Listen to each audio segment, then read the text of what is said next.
I'm done. I'll thank you.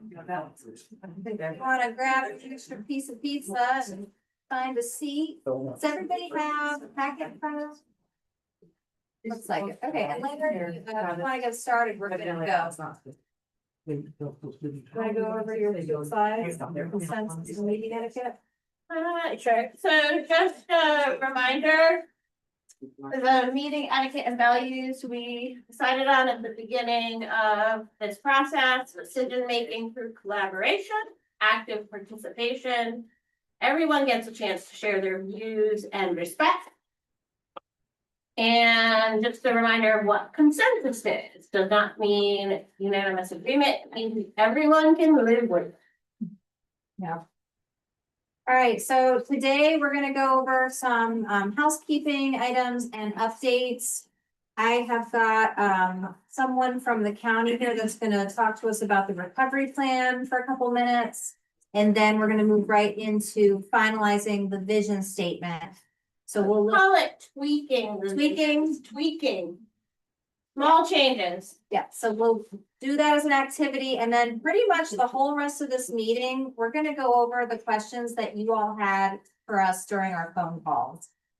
Some of you, I think we were still trying to reach you for a phone call, so if you didn't get one, feel free to throw out some more questions tonight, or we could schedule a phone call with you. But we've got lots of time set aside to just go over some of the big questions that are still floating around. And the first thing is I wanted to go through the remaining meeting dates for the year. So we have canceled what was gonna be the February 23rd meeting. And we're doing that half-day work session instead, which is next Wednesday. If you, we really, really want everyone to be there, but if you're just like, I'm not coming, I cannot make it.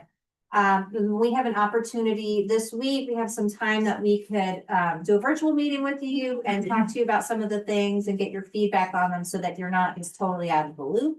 So let me know after this meeting or send me an email if you cannot make it on the 18th. Can you run us those times again? Was it the evening? 3 p.m. 7 p.m. Yeah, Okay. it was the second half of the day. We'll have dinner available. And it's for 4 hours. In that meeting, we will have some room built in for questions and things, but we're pretty much gonna be working in groups together and then as a whole group. For the whole time. We've got a lot of materials to get through. So we'll be bringing out the big maps and looking at some of the policy things that are showing up in the map products themselves. And then we have regular meetings the 16th and 30th of March. We'll be going over policy and action options. So we have 2 meetings for that one topic. April, we do not have a meeting because everyone's homework is going to be to engage the community and get their networks out there and taking the poll and hosting events and whatever it may be that you can help with. And then we've got 2 updated dates. May 18th is the proposed date for a second half-day work session. So I'll send out a poll and ask if that date works for everybody after this meeting, and we can see if maybe we need to move that around to get as many people as we can. 3 to 7 too, you think? We would probably offer the same 2 different morning and afternoon time ranges and see where people want to fall for that. And then we are proposing, we were not gonna have a meeting in June, but we're proposing the June meeting on the 15th. So those are some of those date updates. And if we get in a pickle and we need to add another meeting, we can always ask, if you all have the capacity for that. Any questions about dates? The hours for the February 3 to 7 p.m. Is that correct? and the location is. Doing call?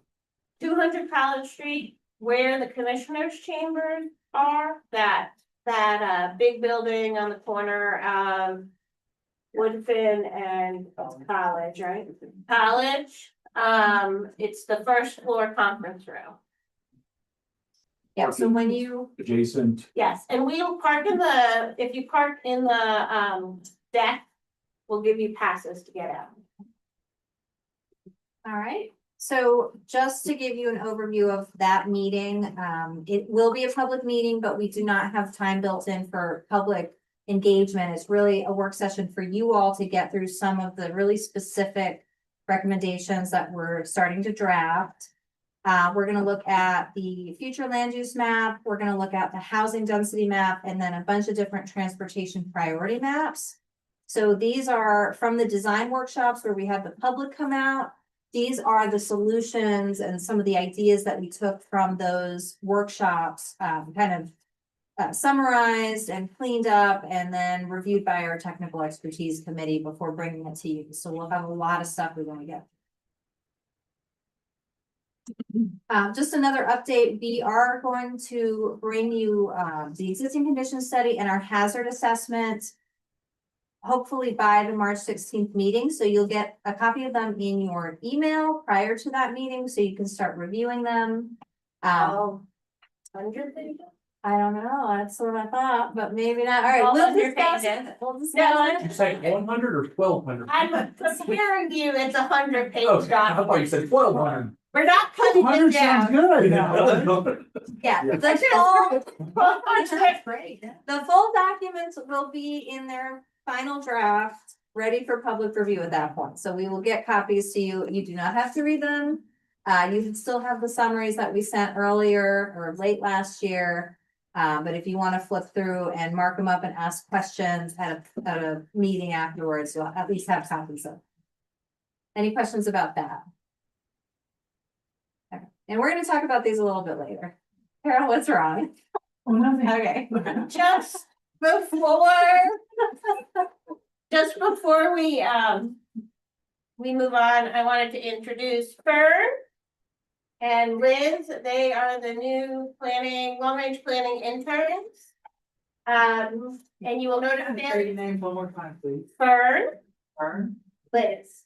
I You will be seeing them, they will be helping us out because we had a baby boom in long-range planning. Britton just got back from paternity leave and Haley had the baby today, so.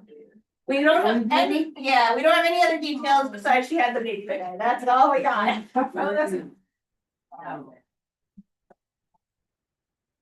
Okay, so before we get into our activity, I wanted to introduce you all to our new recovery officer. I'm gonna let him introduce himself and he's gonna talk to us a little bit about the county's recovery plan and how that might all fit into what we're talking about.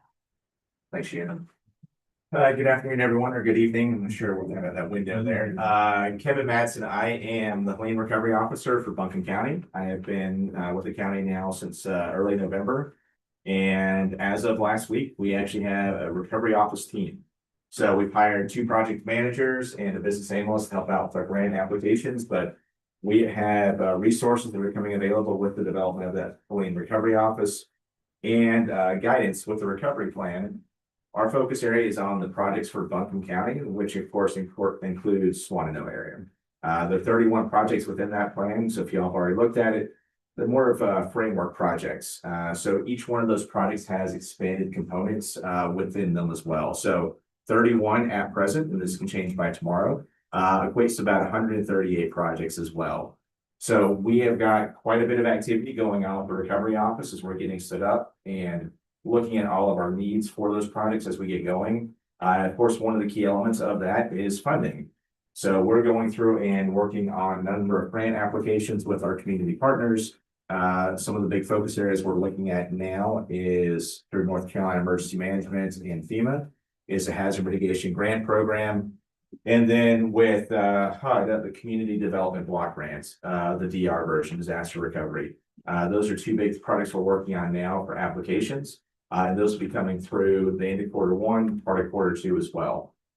Those projects or those funding streams will fund a multitude of different elements for the recovery plan, from possibly a new EOC, Emergency Operations Center, possible emergency shelter in the community, but then everything from early warning systems, communications resilience, and then working on our open space property. I'm sure most people have seen the recent press release that the federal government has awarded $14.2 million for about 47 properties in Buncombe County. Those properties are all for buyouts and acquisitions. I don't have the list of what properties are included, but we'll be working on those processes to support those efforts. And then, of course, the land use associated with that as well. So all those are key things that we're looking at from the recovery office. And then supporting our partners and the planning department and emergency services, other departments throughout the county as we're continuing the efforts on community recovery. We are a long-term project. Most of my team is on board for at least 5 years to help us get to completion on these projects in the recovery plan. We have, like I said, about 31 projects, but those are expanded out quite a bit into a number of sub-projects. One, just to highlight, is our Grovemont landslide assessment that is currently underway. We did get funding from our federal partners with FEMA. They are paying for the entire 100% funding stream for doing an assessment and a design phase, for that project. So we have efforts underway to actually determine the risk with where that land is currently at, if there's any potential hazards associated with that moving forward, and then what it would take to mitigate that to possibly reduce that hazard. Once we have that information, we'll go back to our federal partners and request funding to do possible mitigation actions. Granted, with landslides, once they occur, it may be something where we do an assessment. There's actually no mitigation. They determine that the risk is low and there's no action needed. We'll determine all of that as we go through the process, but we have 25 landslides throughout the county that we got funding for to do that assessment process. So very high level overview of the recovery office. We're very much still getting our feet underneath us as we're building the team and getting everything up and running. We just want to introduce myself and know that we are a resource to the community and our partners as we go forward in recovery. So just to give you an example, one of the projects in the recovery plan is the Swannanoa small area. So they're very project based. They are very specific. And you are completing one of his projects, so you can check it off the list. Right. You're welcome. Thank you for that. Yeah, I was like, I wasn't about to talk about that one too much because y'all are actively doing that. We are very grateful for that, and really the recovery doesn't move forward without the community's input as we go through this. If we did all this in a vacuum, we wouldn't be very successful. I hate to put you on the spot. Are there any others, you know, off the top of your head that would be maybe specific to Swannanoa or be heavily kind of in Swannanoa that would be interesting to know about? So I think the open space is going to be a big one as we're looking at HMGP, that hazard mitigation grant program on property buyouts. What properties are coming together for that? There are multiple phases for the HMGP process. Right now, the direction we're getting from our state and federal partners is the group 1, group 2. A number of those properties are what they just approved. Not all of those. Then we've got group 3 and group 4. So it's a widespread approach. A lot of those are in flood prone areas, but there's also landslide properties in there as well. So that'll be a big impact as far as where those are being purchased, and then we supporting the community throughout that effort. But I think also community wildfire protection plans. Some of those efforts had already been underway and we're continuing to move those forward. This area and then Barnersville are 2 that I know off the top of my head that are currently in progress with our emergency service team members. So those are big ones. And then we also have elements for commercial revitalization, sidewalks, and that's probably the big thing there is we recently got $979,620 for sidewalks in Swannanoa. We have in our goal to get millions. We want to get as much funding as possible to expand that capability with sidewalks throughout the community. That's one that's pretty high on our list as well. And that would be leaning towards that HUD program for CDBG-DR. Yeah, Carol, go ahead. Was there a Q&A? Well, Go for it. Is that Okay, so really asking. I'm here, so if you got questions, as long as I'm not taking away from No, it. And maybe we can, maybe this would be the follow-up later with you. But I wonder what data is available for us on the HMGP in terms of how many of those properties in the first 2 tranches, or whatever you want to call it, are in Swannanoa. And what is the timeline from here for the ones that have already been approved? Because I know there's plenty more layers of approvals and process that have to be gone through, and I'd like to have some idea of what the timeline is, what you guys project the timeline is before something actually happens in terms of those homeowners getting a buyout offer and being able to know what's happening. Right. If the property make decision. The second question, or Yes. two, Of course, is about the sidewalks. I love what you just said. But there was a press report recently that there was actually $2 million for sidewalks in Swannanoa, not just under 1 million. And I'm wondering, that came as a bit of a surprise, because I had heard the 900 and something number, so. Do you wanna take that or not do this? I would say I don't know the 979, so you should. So I spoke with our economic development staff the other day and I don't have a lot of the details because that's a different division, but my understanding is that they are going back for another million. Based on a couple of things, the cost estimates, the first round might have been a little low and they need additional funding. There's also the desire to extend beyond Whitson Avenue to some of the other parts in that downtown area.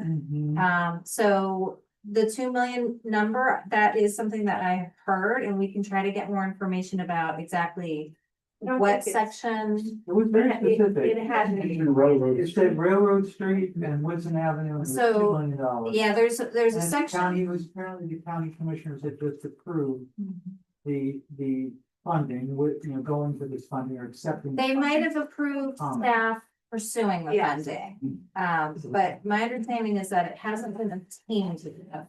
And that pot of money specifically is only eligible if there's a repair component.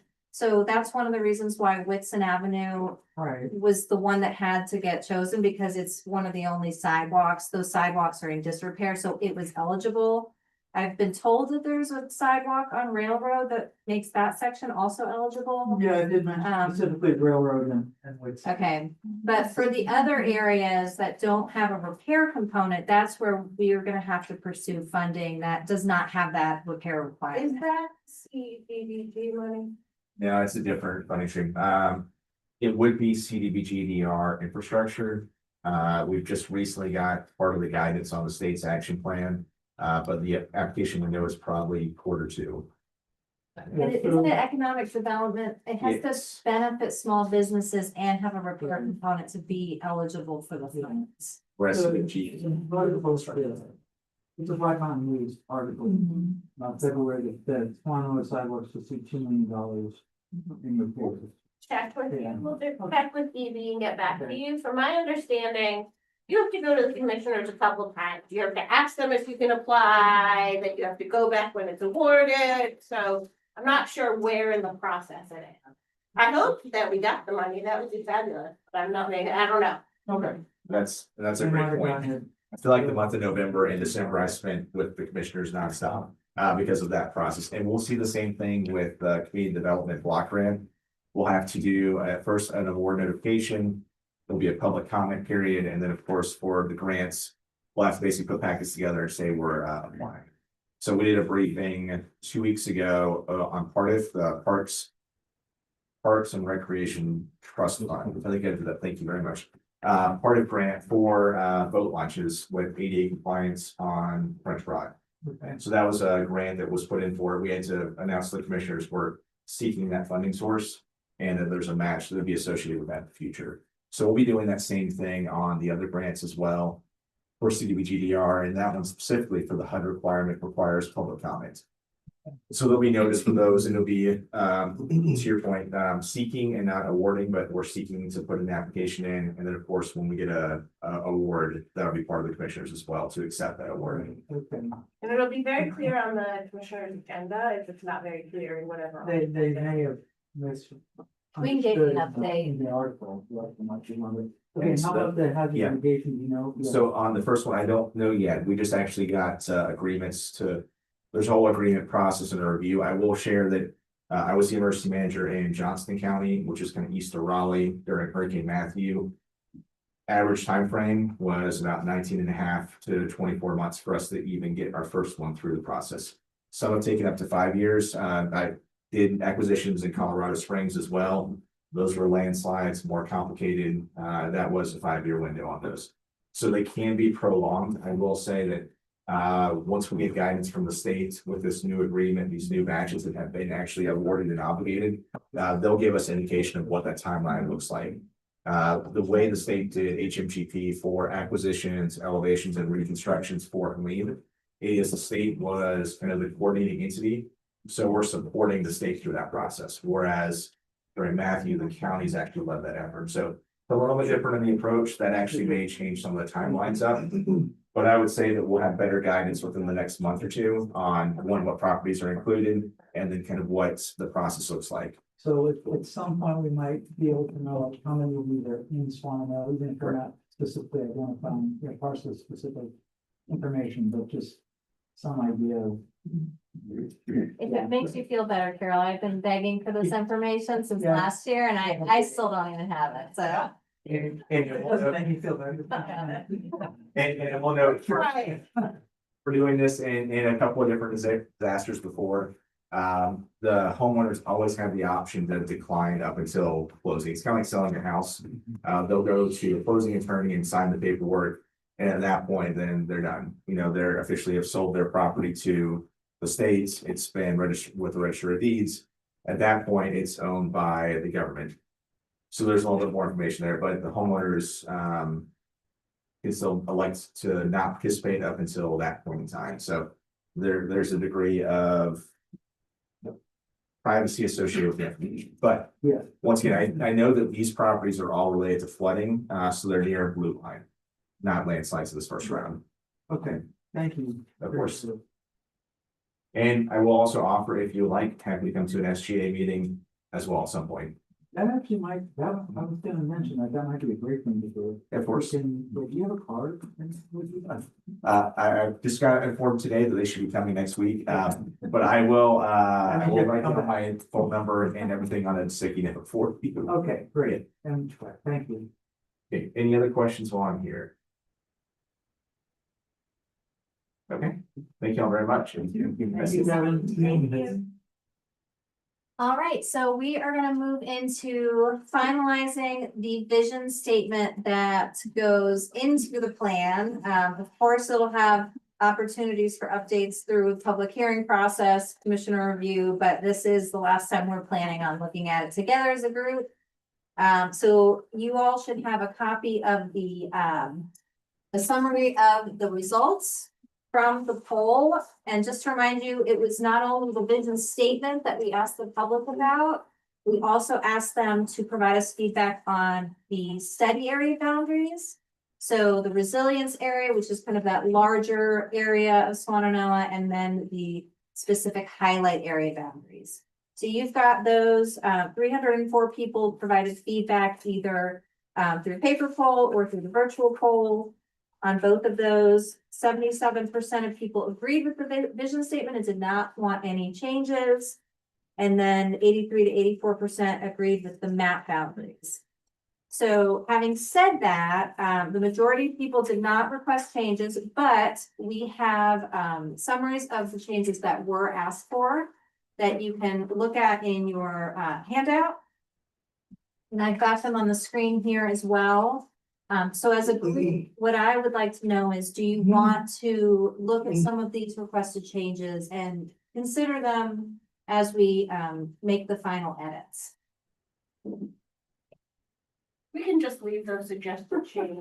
Yeah, I'm gonna leave this up.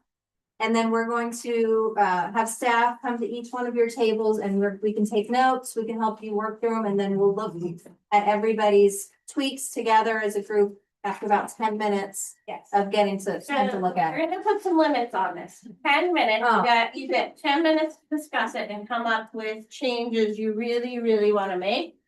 And we're tweaking, we're not rewriting. We can spend days and days and days on the vision statement. So we need to come to a consensus and move on. We got maps and policies and actions for you guys. As to the boundaries, you said 83% agreement. Was there some significant points that a lot of people were coming by that should be included and not included? So the summaries that That's you everything. have, they're in there, and that's a kind of taking the trends in those comments and giving you like a snapshot of what the biggest requests were. I just have a question on the summaries, like on the vision statement, suggested changes. I guess two-part question. One, what's the, how many people? Oh, it's 304 people. 304, so whatever, And Yeah. so, you know, what is that? 30%, 20%, roughly. Comments. Mhm, Are these in order of, they're not in order. They're not in order of highest to lowest requests. They're just for your consideration, and you might see something in those changes that you agree with, and we can talk about how you want to work with that. But we're gonna get a staff member at each table. Start, and if you wanna stick with one of the staff members, so you can observe. Yeah, we've got 10 minutes to talk about it.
It's just a breathing. Feel like, no, All right, hand it over. Economic model. What do you got? and we're struggling with that, and we also noticed that. At least it's not as bad. It's the. How about I put a mic recording? You can talk about it. So right where the car racetrack used to be, now there's a bike racetrack. And you had to, for a long time, you had to cross the racetrack. or being over. Tell me about that bridge. Get to the top of the hill, there's also a stair. Not careful. You push forward, it's on the end. Right there. It wasn't bring any good thing to talk about that. Was there a good that racing? Stay.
We're gonna just take a couple minutes to look at the edits. I didn't delete anything. I've got some crossed out items that are up for discussion, and the new additions are in red and underlined. There's also a question about using the word affordable homes, whether that is a desired term for this vision statement.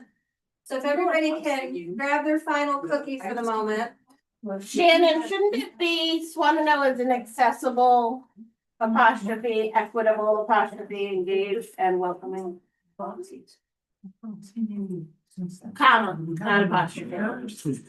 See reading that. Okay, so as a group, does anybody have any strong feelings about any of the edits or deletions?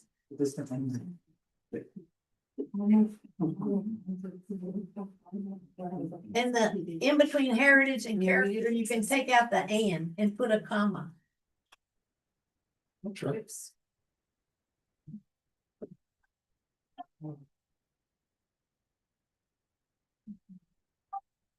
So some of the changes being proposed, working class roots changed to Milltown roots. History becoming heritage and character, adding the term walkable community, removing resilient and adding accessible and equitable. At the very end, we had a request for the word waterways. And there's also a question about whether we should replace the word affordable homes with something that's more inclusive of different income levels or of all income levels. Can I ask about the Milltown one? I just want to hear more about that. What, where that, which route? That was us. We took the feedback that working class was viewed by some people in a pejorative sense. Negatively. And we struggled for a better adjective with Milltown being the best that we came up with.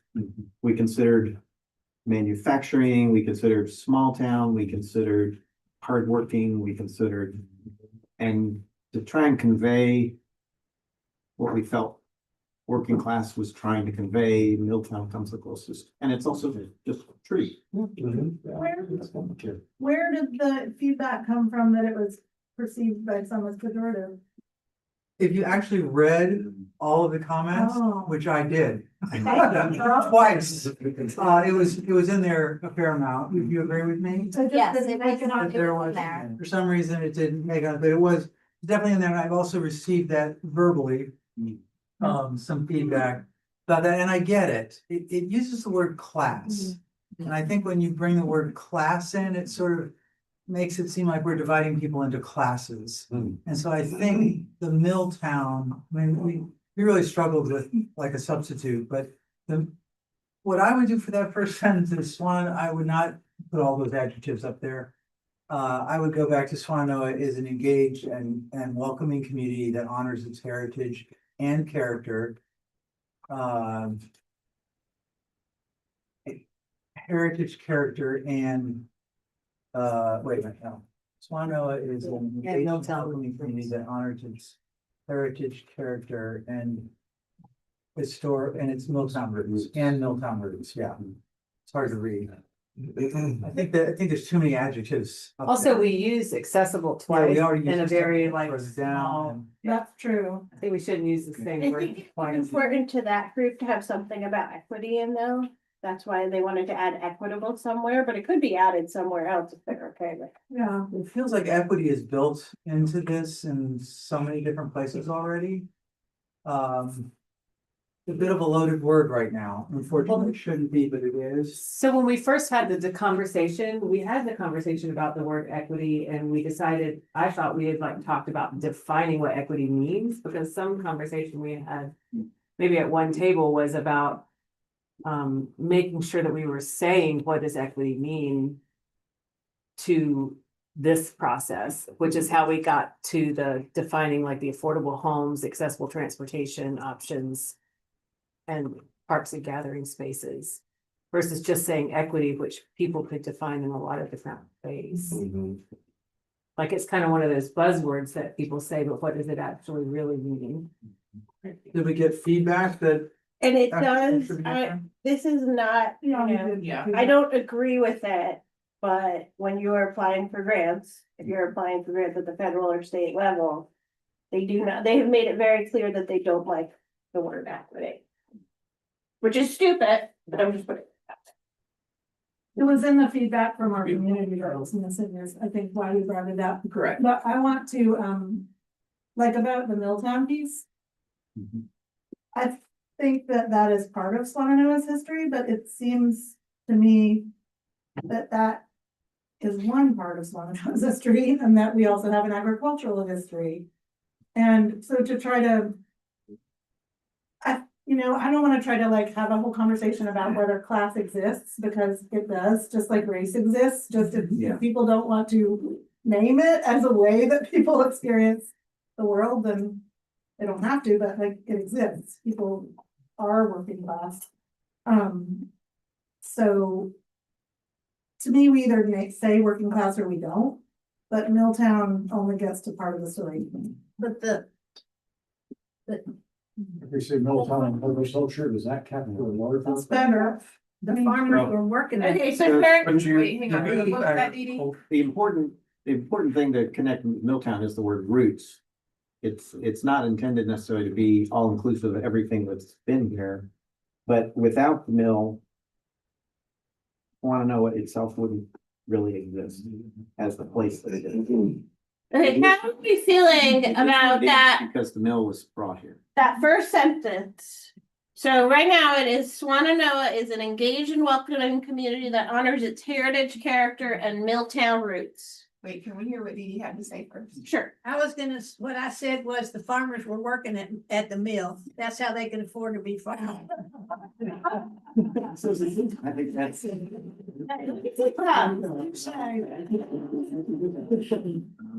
Don, how are you two feeling back there? What are you asking? I'm not really sure. First sentence. The first First sentence. sentence, is it a no? Is it a yes? Are we It's happy? being edited, so I can't vote on it, because I'm Yes. watching the cursor. So right now we are Swannanoa is an engaged and welcome community that honors its heritage, character, and Milltown roots. I would drop Milltown, that's my. So you're halfway there. Do we have another word for Milltown? We tried a lot of things. and didn't come up with anything. Small town roots, But I feel like if we're saying honoring its heritage and character, part of the heritage and character is the mill. Is the mill, That's I mean, but so we don't, Was it included in this here? so we don't need to define it, right? What are you saying? I think you do need to find it, because like you said, Define it and leave mill in there. I would. Can you live with Milltown being in there? Yeah. That's, I can stand aside. okay, then that's the first sentence. Second sentence. Addition of the word walkable community. Yes, no, maybe so. Beth, is that no? Yeah. Tell me why you're at no. Because I think that we name other things in the rest of the statement, and that we don't need to explicitly name walkable. How's everybody else feeling? I agree with Beth. Well, what I would say about walkable, it sounds like we're defining downtown Swannanoa and not all of Swannanoa. And we need to drop walkable because all of Swannanoa is not. Correct, and it never will be, right? That's not my rural community, and I mean, it's connected to my concern about Milltown, is I feel like there's a lot of energy going towards centering Beacon, Yeah, and there's a lot of other parts of Swannanoa besides Beacon. I agree with that. Okay, so are we okay with removing walkable? Can I see? Yes. Okay, get rid of walkable. Done, huh? All right, we've had, Affordable homes. What about it? It is currently in there. There are questions about whether it should be in there. What was the specific feedback against affordable homes? Right. Does it pigeonhole us too much?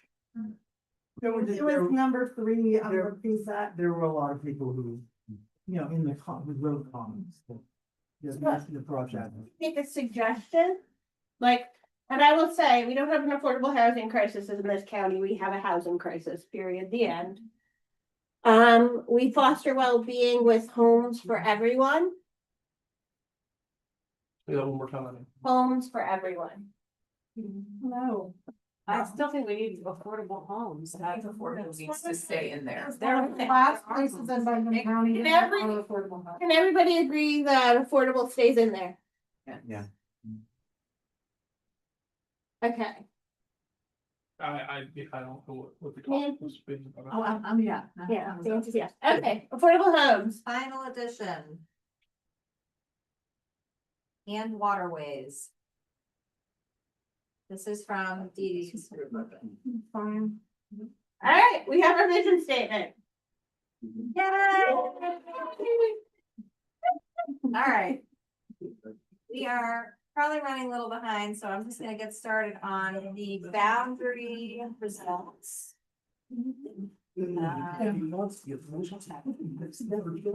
Okay, quick reminder, this is what our boundary map looks like. It's a study area. We are not trying to define identity or create some type of new township. Like, this is the areas that are going to be subject to any future recommendations, policies, actions, ordinances potentially. So based on this map that went out to the public in the last poll, 83 to 84% agreed with the boundaries. They didn't have any proposed changes. However, if you are interested in knowing what changes were requested, those are in your packets. And we can take a couple minutes to talk about whether any adjustments need to be made either to the orange highlight area or to the green resilience area. Can you go back to the map? Yes. Where's the comment? It's that same page. The second dot.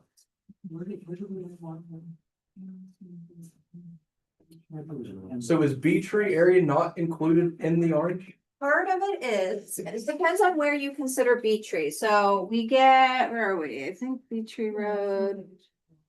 I think it starts here. And then it leaves that highlight area and continues up. Am I correct? Yes. So part of it's in the resilience area.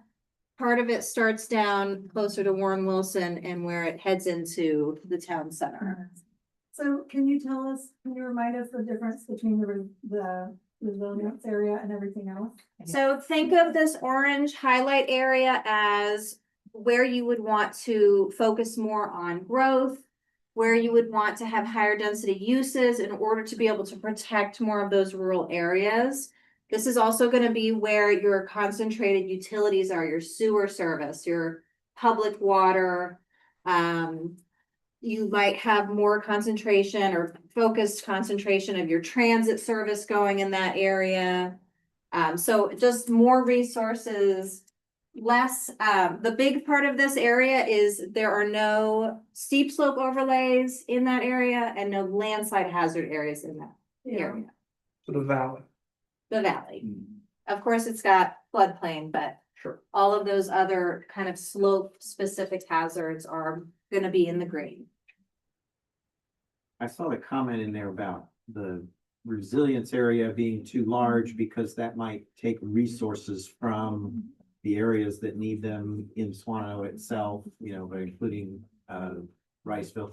And my understanding was that the resilience area isn't so much defining an area that's gonna have resources allocated to it as much as it's an area that's gonna have regulation and information applied to it, so that it's more resilient. So when we were discussing it and defining that originally, it was thought of, well, we need all these watershed areas that feed into each other because the impacts of an event like Helene again in these areas would impact all that And green you area. have to remember that in context. Think about how much we discussed what the resilience area versus the Swannanoa highlight area is. And the public was only dealing with a specific amount of information. Yeah, they didn't have that context. They didn't have that context. If we turned on the hydrology, you would see that these boundaries very much follow the starting points of a lot of that those drainage. So. Let's carve out on the south. Down, the first one is Like between Buckeye and Cove. Patton Cove, and the other one is between Patton Cove and Lytle Cove.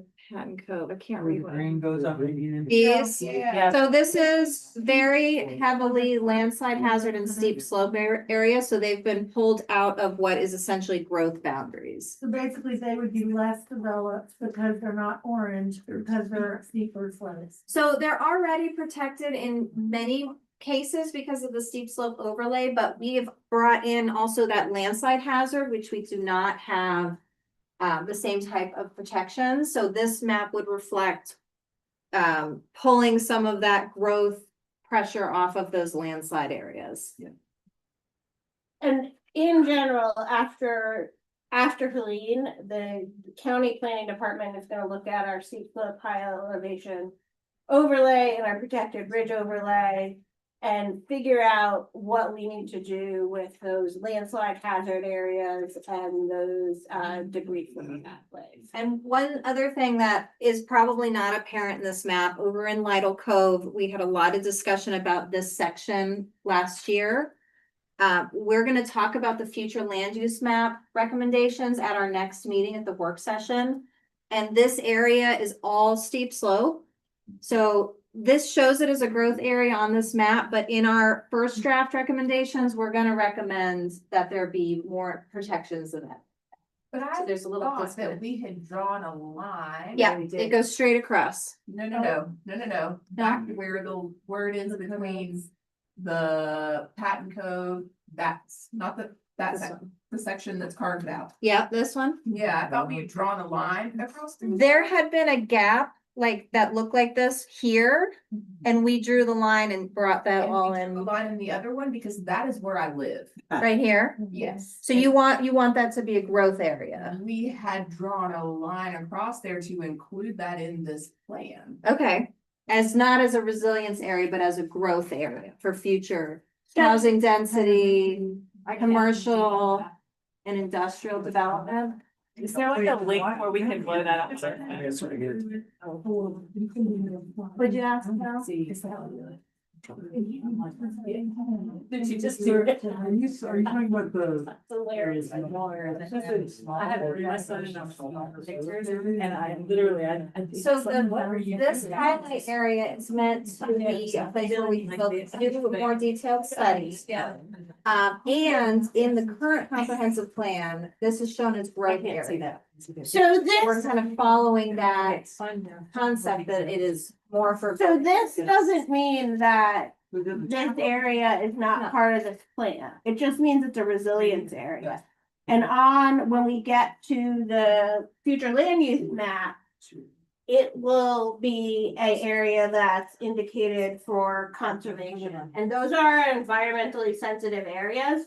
We're saying that's an environmentally sensitive area and growth probably doesn't need to go there. Oh, But this is the boundaries of the Swannanoa plan. thank you. This is our boundary. That's the resilience. This is where we're doing more detailed study of things like transit, sidewalks, bike lanes, that kind of stuff. And you are probably so close that you can walk to that transit and bike lanes and sidewalks.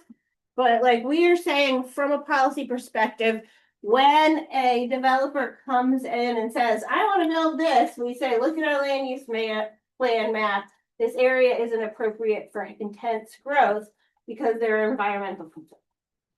Alright, we need to, we're gonna move on. Okay, so, based on the feedback, do we want to discuss proposed changes? Keeping in mind that the majority of people were fine with it from the poll, or are there any specific changes that you saw that you feel And strongly? remember that concept of consensus. 84% saying it looks fine is consensus. I have a question on the 17th, the part, this is on the 17% requested changes. There's a comment that flood areas and farmland should be protected and development restricted. And maybe this is something that could be addressed later in the mapping process that you're talking about, but it does look like a lot of what's in the orange, there are parts of that that are right along the river. And I Yes. wonder if like within the orange, we can highlight some of the flood So prone you areas that. see how we dealt with the flood and that river corridor at next meeting with the land use plan map. Okay. So we don't, what you're saying is that we don't need to worry about if it's orange on this map, because when we look at the more detailed map, you're going to pull out the flood prone areas. Yeah. In a different way. We're creating a new land use category in our comprehensive plan for that flood area. Then I think that probably hopefully will address this comment. Okay, moving on, Jen. So the bee tree, a question about the bee tree committee, so Yeah. in these comments. Both in the orange area that they say under comment 1, bee tree road area. Should be included, and then they also saw that under the resilience area. What's happening with the bee tree and? So currently Bee Tree Community, this whole section here in our adopted comprehensive plan is listed as a growth area. But in this map, we Oh, I'm sorry, I'm thinking of Riceville. Beach the curve, the So curve road. your question was, why aren't we including up in here? Yes, Yeah, the B that's what the tree, comment. and it also says include Riddle Road Sunset. So as you go further up, it becomes more steep slope and land. So remember what I was talking about down here, and remember about how people don't have the sort of background that you guys have? Like, this area needs a deeper study because growth is most likely to go there. It's where it's flatter, it's where it has sewer and water, it's where there are transportation corridors. This area is very steep. Yeah, the upper B tree. Yeah, it has. Yeah, exactly. What about, then it mentioned Sunset and Riddle Road, which are down. Same order. Little road, Basically, basically, where Warren Wilson and Beatree come together. Well, he knows just as They said it's right off, right by Owen Park. Yeah, In right. here, So it's just a steep. Looks like it's in the orange. Yeah, and So- I thought that was in the orange. it's hard to tell. I think it's, Around I like think that. it's right, Carolyn. I'm like, when I'm briefly looking, I think it, Yeah. like you said, you could probably throw a rock and hit the orange from some. So, would you agree that Sunset should be in the orange? I would not, Because because, it's not. because if we're looking at connectivity, you've got Beachery Road right there, Sunset is super steep. It's already well developed. I mean, nothing else can really There's nothing to happen. do with it. Yeah, you can't really do anything else. I mean, you look. The only land that's Oh, left sorry. in that area is all the steep stuff up on Washtenaw. Yeah, I just thought that the study area wasn't just about places where we want to put development, but it was about looking at the big picture plan for how to connect communities and so forth. So you'd be willing to look at places that were already developed as well as ones that might be further developed, but. So wouldn't we take do something that. out Just because. We do that in the land use plan map. In the proposed land use plan map, which you guys will see, you will see how we treated those sort of, if you wanna call them the buffer area around the higher intensity area. We took some of them out of growth areas, and we put other areas into growth areas based on feedback from you guys, based on feedback from the public, based on really looking at a parcel by parcel layer and our technical expertise. Hey, Shannon, we gotta move. Go. I have a question. Yes. You got the Lake Eaton area, we've got the highlight area going quite a ways up. Yeah. The B tree goes up a little ways. Is there a real difference between those two? It's all entirely looking at the hazard overlays. Yeah. All right, go, Shannon. Okay, any other major concerns before we move on with this? Just where Everybody. staff is- Okay, we're moving on. Go. 84%. Okay, Keep it. let's get into the next phase of this meeting, and I promise you all that we are gonna really dig into these maps at our 4-hour meeting on the 18th, so that's when we're gonna just. Oh, so we're not doing, yeah. Yeah, okay, so many of you got a phone call, we got lots of great feedback from you, you had a ton of questions, and the whole rest of this meeting is gonna be trying to answer some of those questions and picking up any extras that may come along the way. But one of the first questions that you had was to go over the timeline again. So right now, we're a little bit more than halfway through. We are at this stage of completing the vision statements, and we are about to move into that future land use map where we really start to make some decisions about, we know what, we've heard what the problems are, we know what the issues are. We're starting to look through that existing condition study. Now we're gonna start picking out what the options are gonna be, the solutions to some of these issues. So that's where we are in the timeline. After we finish up with maps on the 18th, we're gonna move into policies and actions. And that's when our next public engagement phase is gonna start, where we go back out into the community. So any questions about the timeline? Let's hold questions for the end. All right, no questions. No So questions. write down your questions for the end, or we're not gonna get through this. Okay, But we're August, gonna make it a Is little it- bigger too. because the last thing that they published said that September was gonna be the approval date by the Board of Commissioners. Was it August or September? It was September many, many moons ago, and currently we are on track for August. But it could get pushed to September. Well, Saying is, if we keep asking questions, it'll be something. in that, Then it will be September, yes.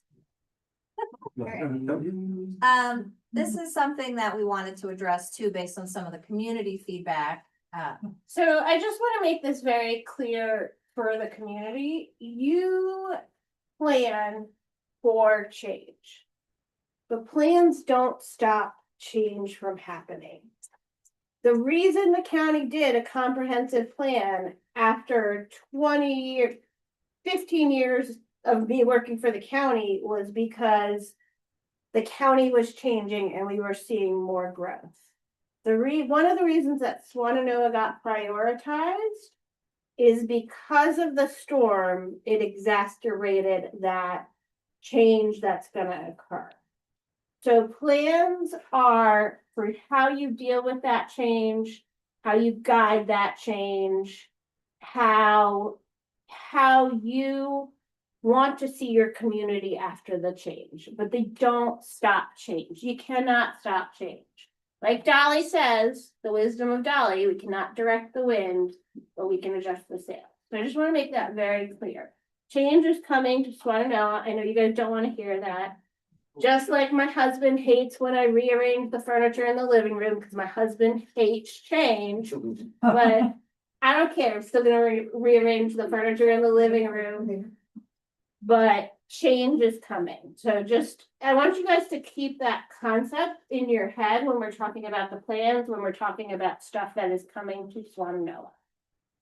So where does that come from? Some community members have asked, is that feedback you guys have gotten, or? I'm seeing it in the data and in the comments from really all of the polls. It's the same amount of people that are excited about things like the bike park or the sidewalks or whatever it may be. There's just as many people that are saying, I don't want new people moving here or new things being built. That's not people saying they don't want change, that's people saying they want a different kind of change. Right. No growth. It's not saying, how do we stop change? We live in a place where there's piles of rubble still sitting around, like it's insulting to say we don't want change. Like, we want our community to have a chance to recover, we just wanna shape what that recovery looks like. Seriously, like, don't come into Swannanoa and say you don't want change, nobody here doesn't want change. But I will say, and I agree with you that nobody here is gonna say that, but there are people who are going to say that. There are people who do not want change. When we did a community charrette here, some years ago, we were, tables where people could talk about what kinds of things they'd like to see for Swannanoa. Big group of people just wrote down no change. That was before Halloween. Yes, it's definitely before. Now, obviously, there's some Helene related changes that everybody, I think, wants to make happen. But I think they're talking about more beyond just cleaning it up. You just want to put it back the way. We want to put it back the way it was. Then we wanted to not face change. It's not unique That's to probably what Swannanoa. they- We hear this in all of our engagement. For things that we anything. do, For any community. Yeah. I'm just saying, read the room when you come in a place that's had this much disaster, like, everybody wants to make progress for Swannanoa, it's just a question of what kind. And that's the purpose of a plan, and that's the purpose of creating a plan for Swannanoa, is how are you gonna deal with that change? But part of that change, we wanted to make it very clear to you guys that part of that change is gonna be growth. We have looked at other communities who have been through events like this, and unfortunately, for Swannanoa, it sort of puts the spotlight on Swannanoa. And you have people who are coming in looking at it as an opportunity, whether good or bad, for growth. Yep. All right. One of the questions we keep hearing is, what should we be doing? What should we be saying to the community about where we are in this process? What's our role? So just to go over some of the ways that we look at how you can help this process. Certainly the number one thing is what we're doing here tonight. So sharing your concerns, sharing your ideas, helping guide this planning process, telling us what we're missing, telling us what we need to look at. But beyond that, really having access to your networks, and whether it's personal or professional, through your volunteers, being able to increase participation, especially for those groups that we have trouble reaching. that is like one of the main reasons why we want to have steering committee members that are members of the community so that we can reach those harder to reach people. You can also help us, especially as we get into April and we have the next phase of engagement, gathering feedback directly. So I know everybody here has got a lot on their plates, but maybe you could host a planner in a box with one of your groups, or maybe, you know, Dee Dee likes to hand out the paper polls at the grocery store, whatever it is, wherever you are, or however you can try to help us get the word out, or even collect that feedback. We are open to suggestions, and we really want to hit it hard as we go into that April engagement phase.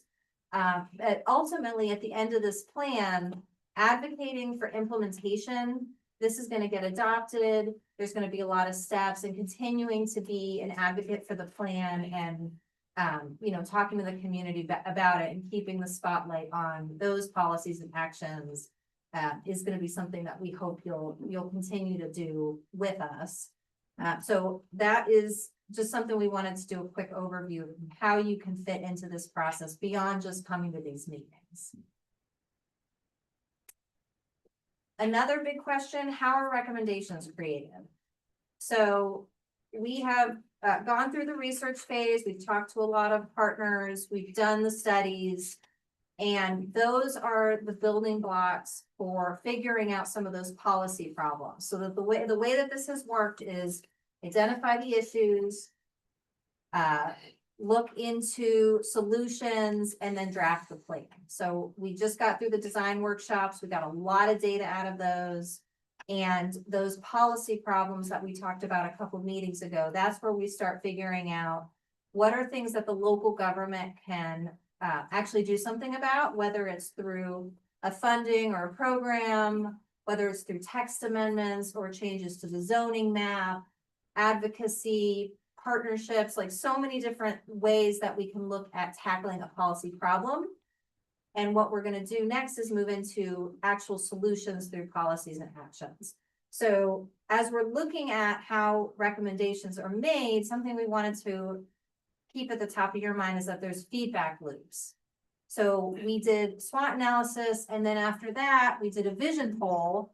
With the vision poll, we showed the community some of the conclusions that came out of the SWOT analysis and asked them to comment on those conclusions. Did we get it right? Did we miss anything? Does something need to be changed? And so for each one of those engagement windows, not only are they seeing new questions and giving us new feedback, but we're also asking them to comment on the previous results of the engagement that came before.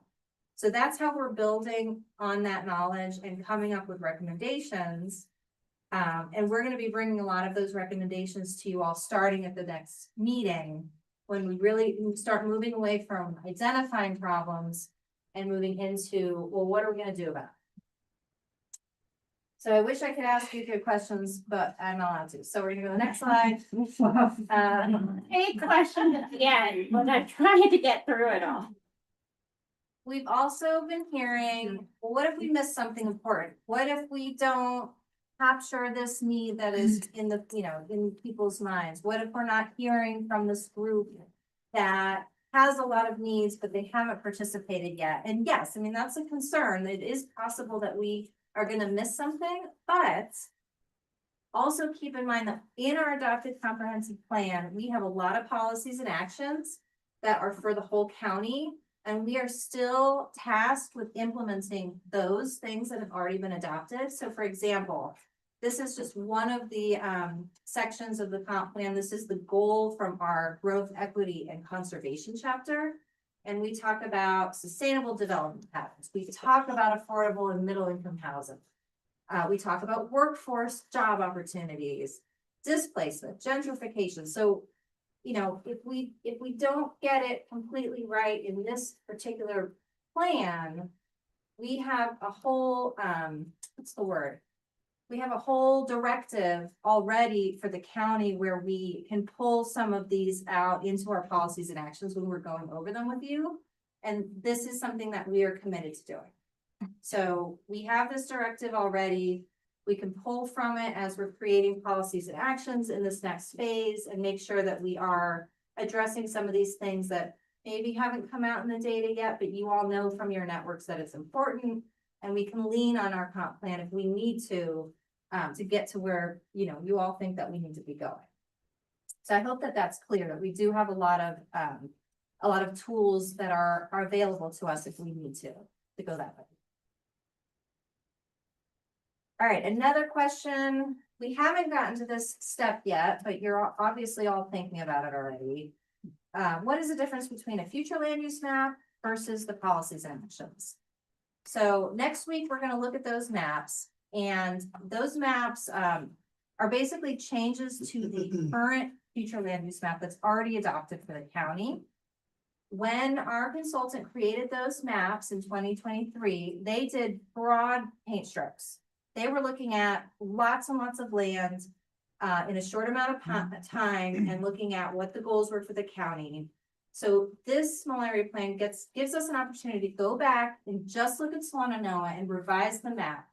And so we are talking about changes that the community asked for related to, you know, where they want to see growth, where they want to see density, where they want to see conservation. We are talking about pulling out those higher hazard areas because that is a bigger priority for people now. And we're going to be able to use this map in decisioning. So if we get a development proposal in, we will be looking at this map to see whether that's an appropriate development. Rezoning applications. I want to rezone my rural farmland to employment district. We're going to look at the map. And that's going to be one of the things that we have to look at as we bring that to commissioners for review. That map is also going to be one of our guides for evaluating our ordinances. So we've got zoning ordinances, floodplain, stormwater, you name it. Do those ordinances, do they meet the goals and the policies that are going to be adopted in this plan?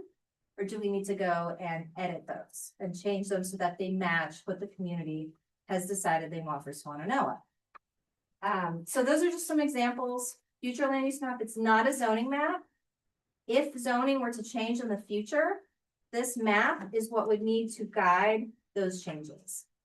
So this is the guide for what would become the legal requirements. And does the county commission adopt the future land use map? It's like an Yes. official. They vote on. They vote on it? It's part of the plan, and this would be the official future land use map. So not only would it be in the plan, but the future land use map that is in our comprehensive plan would be updated to reflect these changes There's one more. for Swannanoa. Yep. And it has the force of, like, what, I'm trying to understand exactly what the teeth are in the future land use map. So your Does it have to key be? is your zoning map. Yeah, so That the- you can do this, you cannot do this. Right. So You the are- policies and actions are really the teeth, but to what extent must they follow what's in the land use map versus, well, we want to do something slightly different. So the land use map is a tool to guide the team. That makes sense? So say someone came and said, I want to rezone the top of this mountain to commercial service. Cause I'm gonna put, I don't know, a restaurant on top of it. We would look at the land use plan map and be like, well, that's a conservation area. That's one of the areas we want to preserve. That area has some environmental constraints. We're not gonna recommend approval of that. And then it would go to the planning board. We have a very sensible planning board and we have amazing planning board chair. And they would say probably no, and then it would go to the commissioners and the commissioners. would say no. Okay. But I can't say 100% they'd say no. 'Cause there's 99% sure they'd say no. And that's just one example. There's lots of other ways that staff uses this in making development decisions and in making changes to our ordinances. It also is a tool, if you have a developer who comes in and says, I want to build some really high density housing, we can point them to the land use plan map and say, these are the areas where growth is appropriate. These are the areas where growth is not appropriate.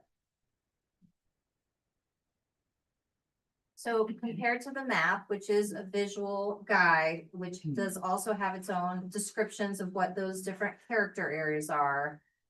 We will also have specific policies and actions. So the way that we are organizing them currently is, what is the policy problem that we've identified? What is a policy solution, and what are all of the actions that the local government should take in order to make that policy a reality? So policies, they're gonna guide, decision-making. So that's like, what direction should we be going in when we get a development, when we get a big project or a rezoning application or some other type of thing where we need to make a decision about what happens in this area. That's how the policies give you guidance. The actions can be very, very specific. They don't have to be, some of them can be a little bit higher level, but these are specific programs that we should be undertaking. It could be specific ways to allocate resources, services, recreation, what else, some of the other things, specific changes to our ordinances that we should make. So this kind of lays out the work path of how we're gonna implement what's in the future land use map and the other goals that we've got in this plan. And for example, so a county does a strategic plan every 5 years. County departments do business plans. When we were doing our business plan for the planning department, when other plant departments were looking at stuff to put in the strategic plan and the business plan, they looked in the comprehensive plan. At those actions, at those policies. All right. So here's some examples just to give you a couple more. These are different ways that we can use policies and actions. So for example, I keep mentioning changes to regulations. So an example of that would be maybe stronger stormwater requirements. Attracting funding, you all see that is starting to happen a little bit. With this plan, we can say, where are the prioritized transportation improvement areas? Where do we want to see, XYZ happen? And be able to use the plan as one of our ways of bringing in funding or allocating funding for things like sidewalks or other projects that the county, wants to pursue. Guiding the decision-making, that was the rezoning example. And then recommending overlay districts. It could be something like a river corridor protection overlay or affordable housing overlay, or lots of different things that have been proposed and that we're looking at and want to talk to you all about when we get to that phase of the process. Lots of questions about anti-displacement. One thing to note is that anti-displacement is already an adopted goal in the county's comprehensive plan, so staff has been directed to prioritize that. But in the Swannanoa plan, the current concept is to include those anti-displacement goals as specific policy and action recommendations that we are going to highlight in the plan itself. And So I just want to, we never did this with the comp plan, but if you remember back, we showed you the graphic with the 7 chapters, or the 7 areas of the small area plan that we were going to have. You remember growth, equity, and conservation, resilience and hazards, so on and so forth. This has risen to such importance based on comments from y'all and comments from the community that it will have its own separate section of the small area plan. So instead of 7, we're gonna have 8. How do you define displacement?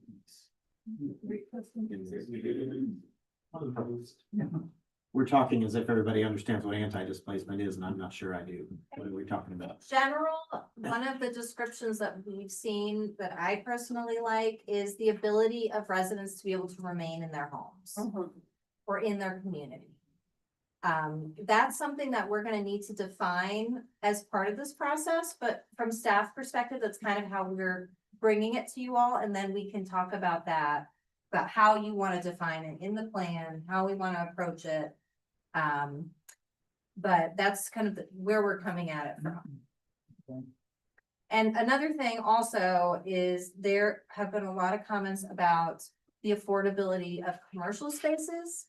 So we're also looking at that, and how can local businesses also stay in the community? That's kind of gonna be rolled into that conversations, not just housing, but also affordable places for businesses and entrepreneurs in this community. And then, of course, we've got legal constraints to some of the options that people have asked about, so we just have to keep North Carolina law in mind as we are coming up with these options, and know that not everything's gonna be on the table, but we're gonna try to bring you creative, out of the box thinking, as well as some of the tried and true tested things that we've seen some of the other communities be working on. Thank you for lifting that up and prioritizing it. Yeah. And, I think I wanna just build on Matt's question and say, one of the things that's really different about Swannanoa is the amount of home loss and displacement we already had due to hurricane. And so in a post-disaster context, I think it's important to add to the definition right of return. Because there are many people that are already displaced from Swannanoa, hundreds of households who aren't living in Swannanoa now, who have released and are temporarily housed elsewhere, or who are living in Swannanoa in insufficient housing. And so the concept of right of return means that's how we prevent displacement post-disaster. And so I just think it's important to note that, like, we can't talk about displacement in Swannanoa without talking about housing loss. Because we were unique in the southeast in terms of the number of homes. Andy, can you just highlight that in the notes for me? Thank you. But I don't know how, I have no idea what the policy solutions are to that, except more housing needs to be created. And removal of barriers to Right. create the housing incentive. Right. There are ways that it can be very not like difficult. And we're already gonna lose, like, some people are not coming back, we know. But we're trying to create a right of return for people who do want to come back and, They're not coming. right. Not just individual residential homes, but maybe neighborhoods or communities Yeah. who need to return. Yeah. Alright, keep going, Jen. We got 15 minutes. So next steps for public engagement, to have that on your radar. We are gonna be going over those maps with you all on February 18th. And then after we do edits with you, they'll get reviewed by our technical expertise committee again. And then they will go out to the public for the first viewing, mid-April to early May. So that's our next engagement window. After that, we're looking at late June to early July to bring a draft plan to the public. So of course, you all will see and be working on that prior to it going out to them. And then at the moment, the plan is for the August adoption of public hearing. So there'll be at least two public hearings that would hopefully both happen in August. So we're looking at 3 more engagement phases. All right, so what happens after plan adoption? Implementation is gonna be a section that we include in the plan itself, saying, hopefully what we're thinking is it'll be able to outline what are the short, medium, and long-term priorities for what things are kind of like low-hanging fruit that we could hit early versus things that are gonna take longer to implement. Community prioritization of those actions, and then possibly being able to list out some of the level of difficulty or barriers to implementation of some of those, just so it's really, really clear kind of what we're working with. And then that's gonna be our plan for implementation, but to actually implement, there's gonna be multiple steps. So the comprehensive plan would be updating its growth, equity, and conservation map, which is the currently adopted Plum map. Then we've got the 5-year strategic plan updates, which could include or pull in actions out of the Swannanoa plan. And then planning department and possibly other department work tasks. So every year departments sit down and they say, what projects are we gonna focus on? What's the funding or grants that we want to pursue? And what kind of partnerships do we need to start working? So that is kind of the short-term first steps in beginning to implement a plan before we actually have money in hand or directives or changes to ordinances. This is a big question. Is zoning going to change? So zoning does not change automatically with the adoption of this plan. This plan is the recommendation, it's the direction you want to go. So one of the recommendations could be, and probably would be, that we should make changes to the zoning ordinance. Because without changes to our zoning ordinance, that takes a big chunk out of what our future land use map can do. The zoning is really kind of the bedrock of what that map is capable of. It's the There's- T. It's the teeth. There's lots of other ways that we can use it without changing zoning, but zoning is where it's at. So that could be a recommendation, and as a recommendation, it would have to go through the normal rezoning process. So the Swannanoa plan would have to be adopted by the commissioners with that future land use map, with those policies and actions. Then we would do a review of the zoning itself that is in Swannanoa currently, and we figure out where are there disconnects between the future land use map recommendations versus the current zoning? How do they need to change so that they match? We would outline that before the planning board at multiple public meetings. Planning board would need to hold a public hearing to recommend those changes. Board of Commissioners would then hold another public hearing recommending the changes. Everything gets adopted, yay! Zoning changes. So lots and lots of opportunities for public feedback on what those recommendations are. But we would have to go through that process to actually change any type of zoning, whether it's, widespread changes or a single parcel, that's the process for both. This is one, I believe this question is coming out of some of the sidewalk grants that we're hearing about. So how does the county pursue grants and programs? This information comes from our economic development department. So we do have a grant manual that outlines an internal process. Departments kind of have their own ability to pursue grants or not, as long as they are going through that process. And they do that through, what their annual goals are, and what projects they need to complete. Right now, the priority is outlined in the Helene Recovery Plan for what the county is aggressively pursuing grants for. And they do have grants that are applied for regularly outside of that recovery need. But because we went through Helene, there's actually a lot more opportunities right now from state and federal grants that normally we wouldn't have access to. So that's why there's a lot of activity, a lot of stuff coming in, a lot of things that we're looking at that normally we wouldn't be eligible for necessarily. But to get to where we want to go, it's going to take a lot of funding and a lot of projects over time to build off of what we want to see happen. So it's not something that's going to happen overnight. And we also have to consider that we might not always qualify for every grant. We might not always have an eligible project. So we're competing with other projects that are applying for grants. We're also competing with other communities that aren't necessarily even in Buncombe County. At the moment, though, the plan is that we would pursue additional sidewalk grants through the CDBG DR funding in 2027. So that's where we're going to be looking at the sidewalk recommendations at our next meeting. And hopefully those, maybe some of the Parks and Rec plans, the Greenway plan could all come together to see where we could apply for some of those funds next year. And this goes to another point about why plans are important. So Shannon and I just met with a bunch of other people at the DOT, and the DOT will build you a sidewalk if it is a clear policy in your plans. So we had a discussion with them about Swannanoa, and what you guys will see at the next meeting, the prioritization map for transportation, and that builds us a case for DOT to come in when they do a road improvement project to put in sidewalk. Same thing with grants.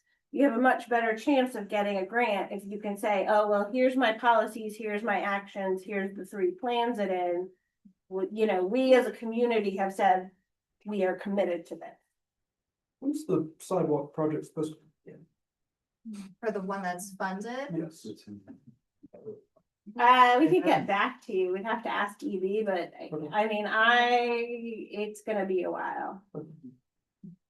yeah, we'll find out what the timeline is. They'll probably have a good idea of the timeline for the Whitson section, but any of the other ones, Sure. yeah, kind of up in the air, I think. This is a big question. How can economic development be used to support residents? And we've just got some examples here. Obviously, jobs, employment, boosting household income are easy ones. Some of the other ones that are a little bit harder to wrap your head around is how economic development can attract infrastructure funding, like Jillian was just saying, such as sidewalks, things that can increase connectivity for residents. So when we're talking about economic development, what we really might be talking about is increasing options for people that live in the area to be able to get to businesses, to be able to increase, improve their health by having more recreation, by being able to walk their kids to school. So there's so many different things that feed into what economic development means and who it can support.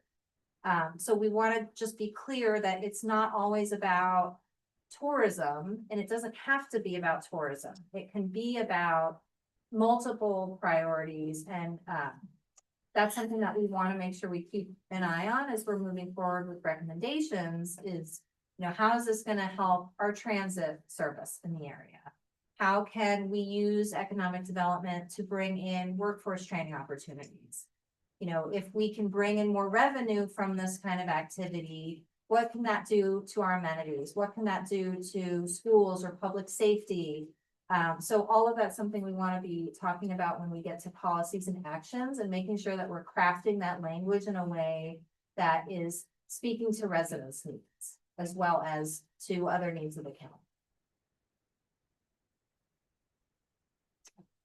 What influence does the state or legislative bills have on the process? So this is kind of big picture.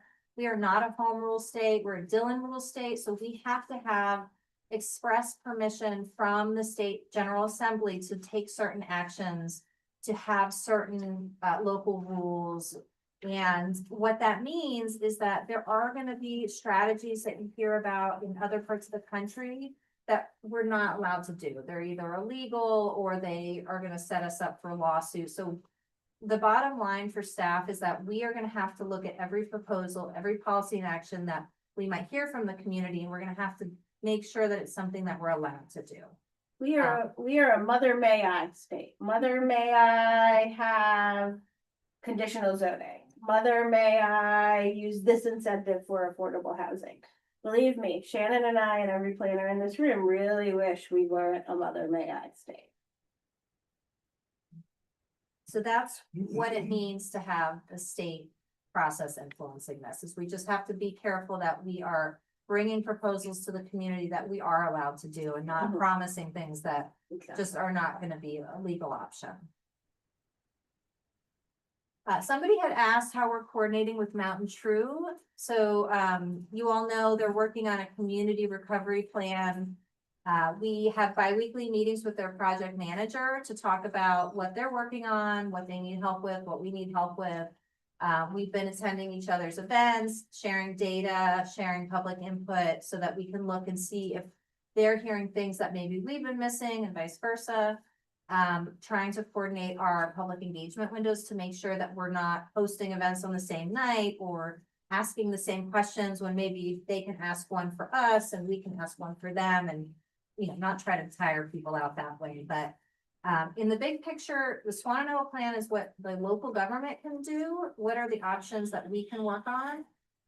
And for Mountain True, they're really looking at what kind of specific recovery projects can the community do on their own without necessarily local government assistance. So that's how those two things are different. Okay, so it is. And that's it, I'm done. I just have homework. Okay, go sit there. Saved by the building. Quick. Homework. We're gonna send you the draft policies and actions. We're not gonna send that before next week because we want you to focus on February 18th, but you will have it before the March meeting. Your homework is to review those and to start thinking about what's missing, what's wrong with them, all of that. But for next week, prior to coming, or when you come to that February 18th meeting, we're asking, can you please bring 3 ideas for engagement for April and May? So can you invite staff to an event to bring the poll? Or do you have some type of community thing going on where we can bring that and gather feedback? Can you connect us with somebody that, you know, maybe has a network that we haven't been strong about reaching? Can we give you a planner in a box that you can take and do with your knitting group on Saturday night or, you know, whatever? So just think about some ideas. Bring us 3 things that can help us get out there and, yeah. And it's gonna be fun next week. Is anybody not able to make it next Wednesday to the work session? I know Carol cannot. Is there anybody else? Really, health emergency. Carol's gonna do an early version with us this week, and we will bring her comments to the meeting next week. So if anyone else cannot make it, we can set that up with you also, so you can still participate. And if you need to go ahead and go, but if you wanna ask some questions, Shannon and I will stick around for any questions. What, for the February 18th meeting is it also, did you say the hazard assessment thing? What is there other requirements we're doing before February 18th? No, just the maps. We won't have the maps. I know, but the homework is for later. And, Just, I will be sending some stuff before Yeah. next Wednesday, but it's gonna link to that meeting. Yeah, and you're gonna get all that, so. and if you wanna take a pizza home or cookies or vegetables, please take a pizza home or cookies or vegetables. Great,